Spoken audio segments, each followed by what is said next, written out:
All right, so you want to get up to speed on how rap evolved. Right. Everything from its origins to, like, its most influential artists. Mm-hmm. And for this deep dive, we got a stack of sources. We got academic papers, Okay. book excerpts. We've even got some firsthand accounts. Nice. So buckle up. We're going to explore, like, the evolution of flow, which is the rhythmic heart of hip-hop. Yeah, when we talk about rap, we're actually talking about one part of a much bigger movement, hip-hop, Oh. which okay. originated in the Bronx in the 1970s. So it's like hip-hop is the umbrella, and Right. then rap is one thing under it. Exactly. You got graffiti art, breakdancing, DJing, Yeah. all these distinct elements that come together to form this really vibrant tapestry.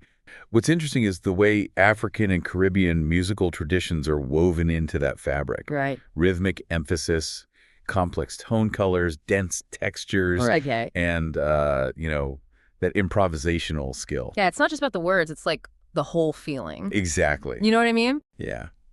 Early hip-hop was a real rejection of mainstream dance music that dominated the airwaves at the time. It was raw. Yeah, it was raw. Okay, but how did they create the sound, though? Like, where did it come from? So this is where it gets really, really cool. Disco DJs actually had a huge role in shaping the sound. Oh, really? Pioneers like Kool Herc, Grandmaster Flash, Africa Bambaataa, they were all really laying the groundwork. Wait, Kool Herc, he's like the godfather of hip-hop, right? Yeah, he's the godfather. He was a master at isolating and extending instrumental breaks in records, creating what we call breakbeat music, Oh, okay. which that term would later be applied to breakdancing. Oh, wow. So they were, like, creating the blueprint for an entire culture Yeah. from just playing music. Okay, so... Exactly. But wouldn't it get old listening to same break over and over? How did they keep people engaged?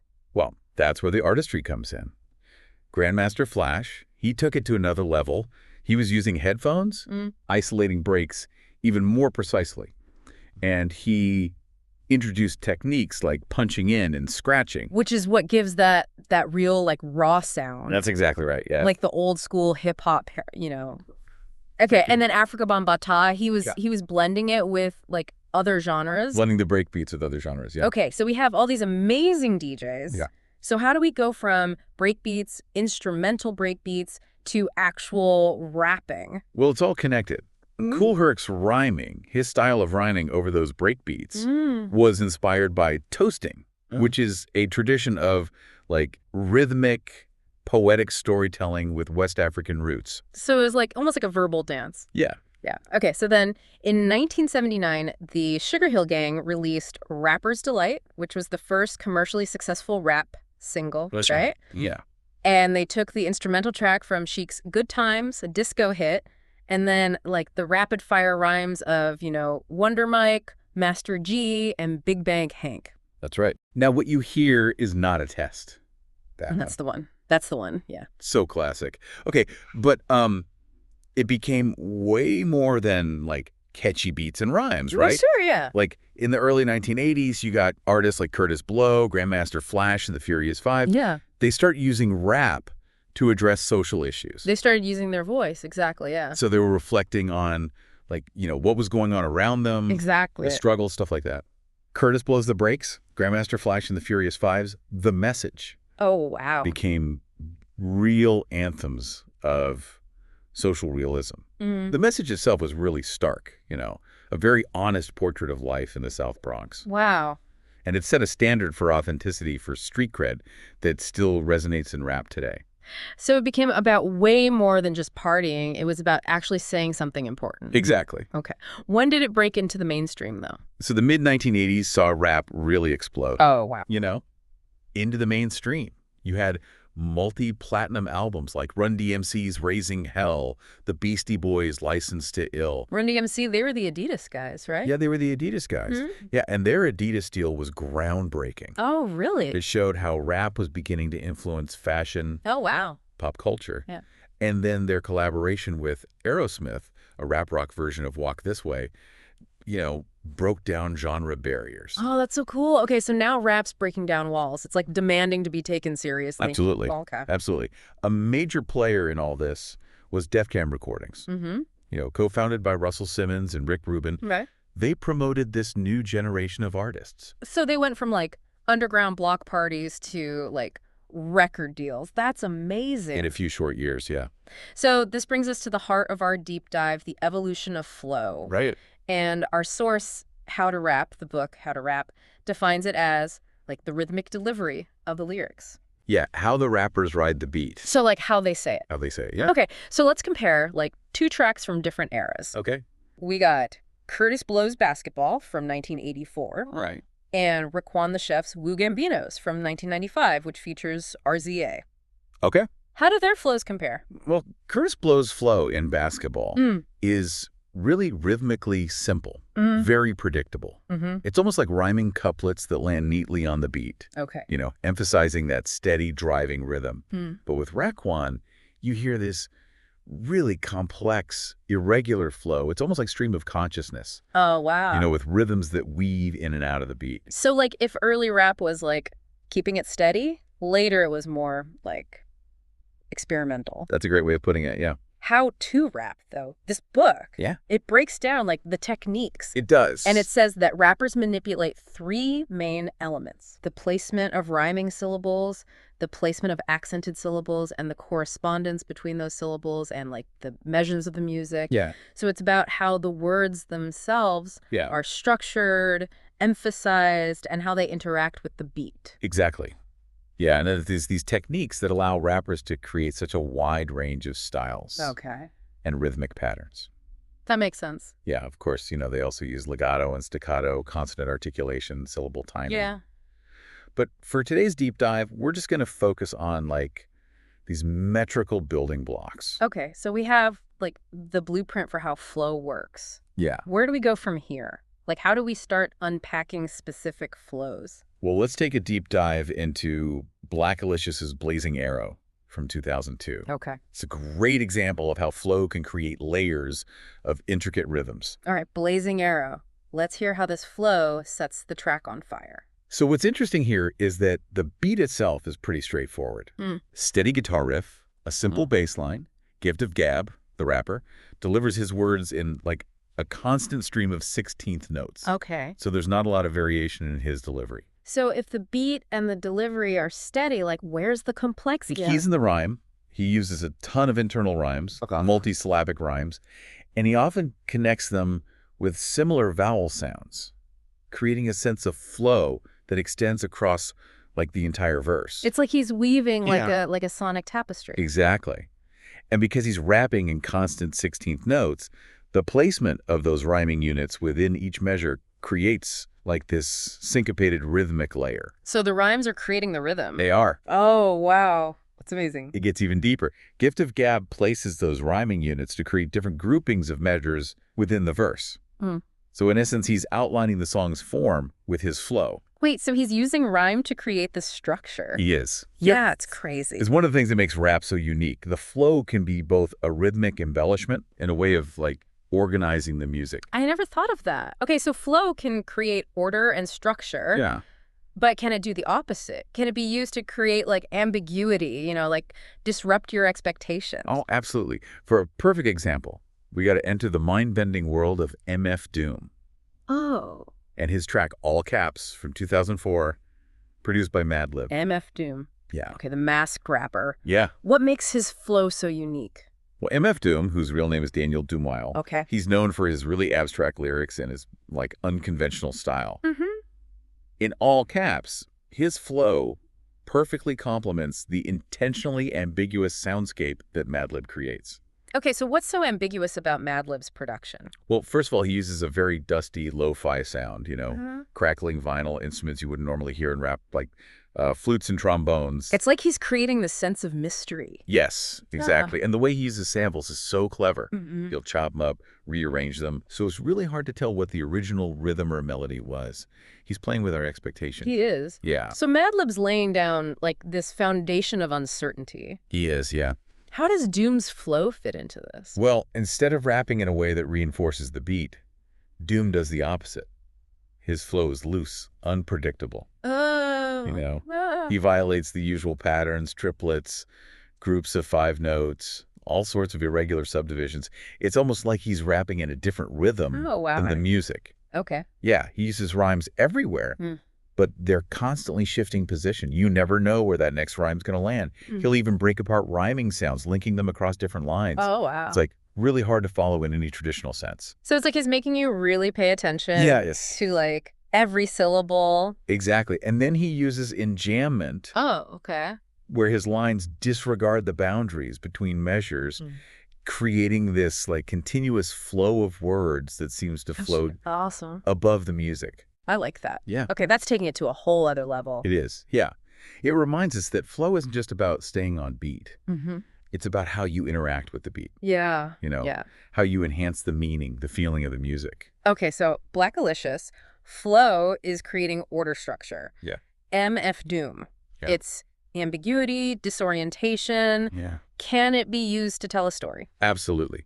Flow can be a powerful narrative tool. A great example of that is NWA's 100 Miles and Runnin' from 1990. Okay. This is pure hardcore rap. NWA, the group that sparked a movement? Yes. Push boundaries? Okay. What makes their flow so effective in this song? Well, in Dr. Dre's verse, his flow connects his actions with his state of mind. Oh. And the lyrics fall into three main categories. You got doing lyrics, which describe his actions as he's running from the law. You got being lyrics, which reflect his observations, his attitude. And then a brief section where he actually steps out of character to address the listener. Oh, wow. So it's like different layers. Yes, it is, yeah. Yeah. And what's really cool is how the beat changes subtly to reflect those lyrical shifts. Oh, so the music is mirroring the narrative. Yeah. Oh, that's so cool. How does flow contribute, though? Well, it's all about the placement of the accented syllables. When he's rapping about his actions, the doing lyrics, those accented syllables tend to align with the strong beats of the music, creating a sense of rhythmic regularity that mimics the act of running. Like his flow is like propelling him forward. Exactly. Yeah. But when he switches to those being lyrics, things get a little more syncopated. Oh. There's a distinct 4-against-3 rhythm that emerges, representing his like confused mental state. So it's like his thoughts are like jumbled. Yes, they're jumbled. Yeah. Okay. And then in a really powerful move, that same 4-against-3 rhythm reappears in the final doing lines, signifying how his mental state is driving his actions. So the story's not just in the words, it's like embedded in the rhythm. Yeah, that's the power of flow. That's so cool. I can take a seemingly simple narrative and add these layers of meaning and emotion. Wow, that's incredible. We've covered a lot here, from the simplicity of, early rap to the complexity of MF Doom to the storytelling of like Dr. Dre. What are like your key takeaways? I think the most important thing to remember is that rap is alive. Yeah. It's a living, breathing art form. Flow is constantly evolving. Each rapper brings their own unique style, their own techniques to the table. So it's like a language that's always being reinvented. Language that's always being reinvented, yeah. And that's what makes it so exciting to explore. Okay. Stay tuned for part 2 of our deep dive, where we'll continue to uncover the magic of flow. All right.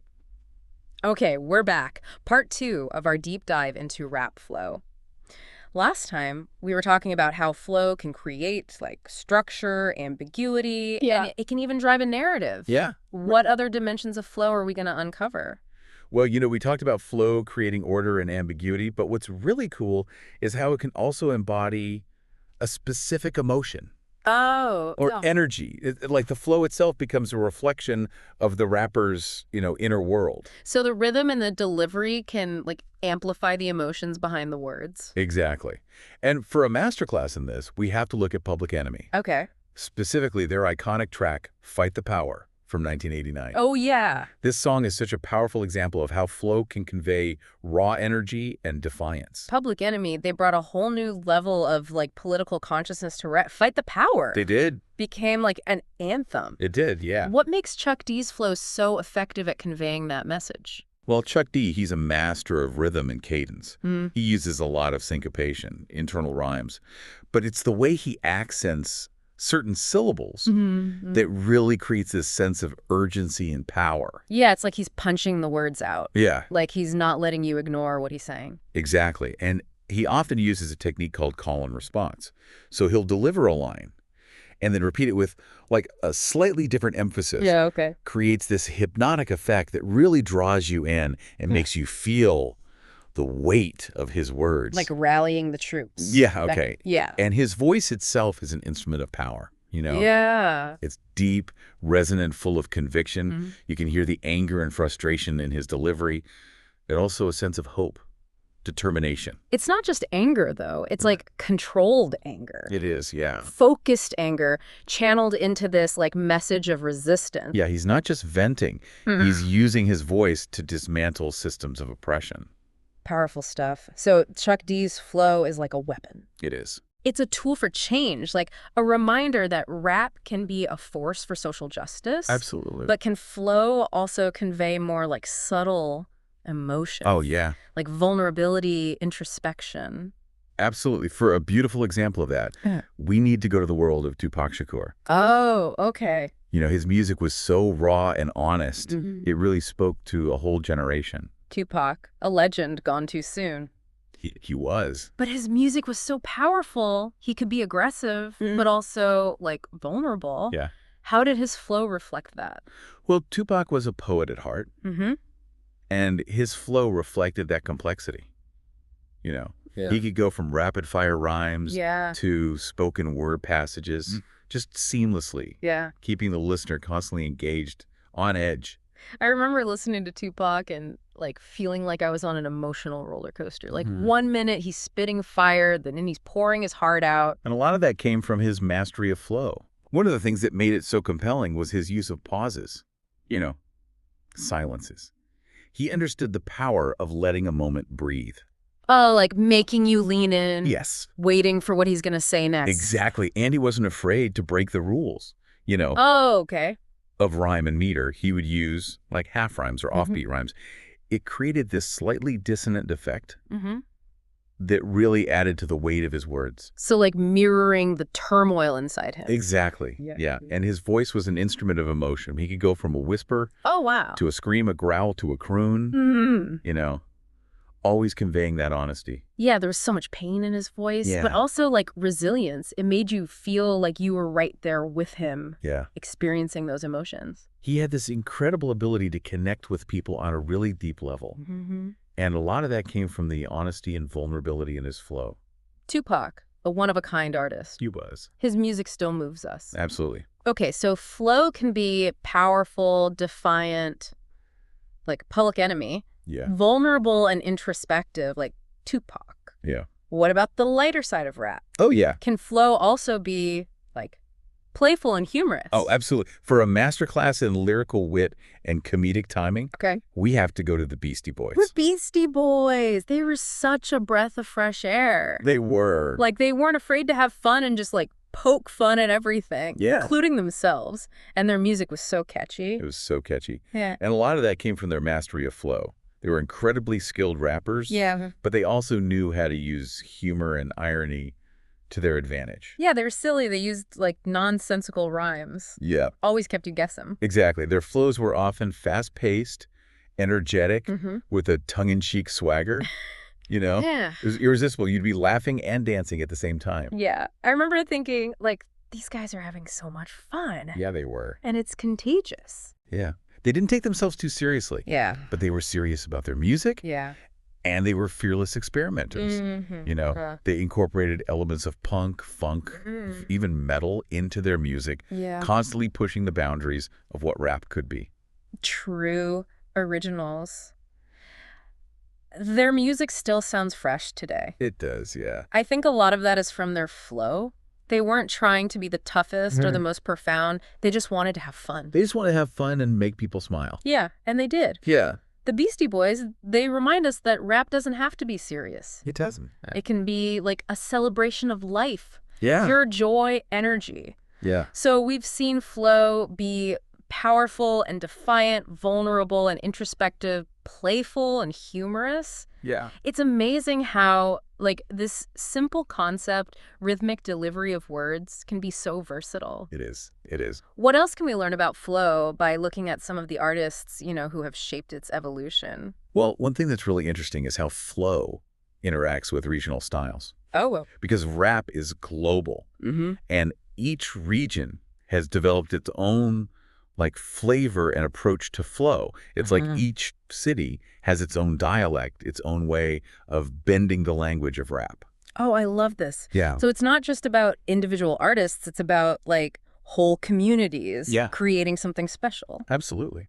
Okay, where should we start? Like, what regional style exemplifies this? For a great example, let's head down south to Atlanta, the Okay. birthplace of trap music. Trap music, the sound that like took over the world. It did. The 808s, the hi-hats. How does the flow contribute to that sound and feel? Well, the flows in trap music are as distinctive as the beats themselves. Okay. You know, Mm-hmm. they're often laid back, syncopated. Mm-hmm. The rappers kind of ride the beat in unexpected ways. Mm-hmm. It's not about speed or aggression. It's about finding the pockets in the beat and creating this hypnotic groove It's like they're floating. Yeah. on top of the beat, like Yeah. defying gravity. Exactly. And one of the key elements is the use of triplets. Okay. So rappers will stretch out syllables or words over 3 beats, Oh, creating this like slurred effect, almost like they're bending time itself, you know, yeah. slowing down the flow to match those heavy hypnotic beats. It's like slow motion. Yeah, it is. Yeah. But trap isn't just about slowing down, though, right? No. It's about repetition, build up. Mm-hmm. How does that play into the flow? Well, trap rappers use repetition to build momentum.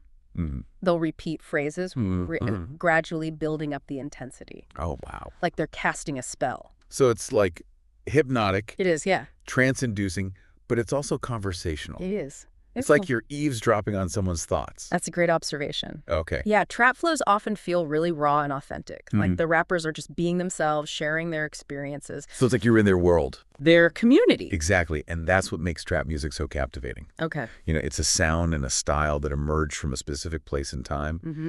and it's resonated with people all over the world. It's a testament to how, like, regional styles can shape an entire genre. Yeah. It's not just about the individual artists, it's about a community Yeah, creating something powerful. absolutely.